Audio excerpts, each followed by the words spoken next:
ఇచ్చిన హామీలు నెరవేరుస్తున్నందుకు గర్వంగా ఉందన్నారు మంత్రి లోకేష్. గత 5 ఏళ్లు రాష్ట్రంలో విధ్వంస పాలన జరిగిందని విమర్శించారు. ప్రకాశం జిల్లా దివాకరపల్లి సమీపంలో రిలయన్స్ సంస్థ ఏర్పాటు చేయనున్న సిబిజీ ప్లాంట్కు లోకేష్ శంకుస్థాపన చేశారు. 65,000 కోట్ల పెట్టుబడితో దాదాపు 500 ప్లాంట్ల ఏర్పాటుకు రిలయన్స్ హామీ ఇచ్చిందని అన్నారు.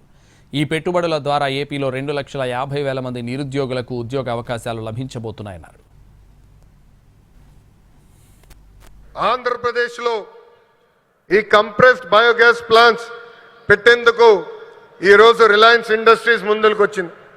65,000 కోట్ల పెట్టుబడి, దాదాపు 500 ప్లాంట్లు ఏర్పాటు చేస్తామని హామీ ఇచ్చారు. నిజంగానే ఈ సభాముఖంగా ముఖేష్ అంబానీ గారికి, అనంత్కి, పిఎంఎస్ ప్రసాద్ గారికి, మాధవ్ గారికి, హరీంద్ర కే త్రిపాఠి గారికి నా హృదయపూర్వక ధన్యవాదాలు నేను తెలుపుకుంటున్నాను.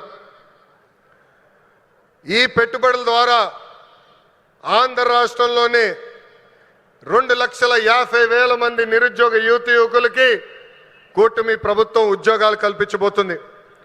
ప్రకాశం, అనంతపురం, కడపలో ఉన్న 5 లక్షల ఎకరాల బేడు భూమికి వినియోగంలోకి తీసుకుని రాబోతున్నాం. నేను యువగలంలో ప్రకాశం జిల్లాకు ఇచ్చిన హామీని, దాంట్లో ఒక్క హామీని ఈరోజు నిలబెట్టుకున్నానని గర్వంగా చెప్పుకోగలుగుతున్నాను.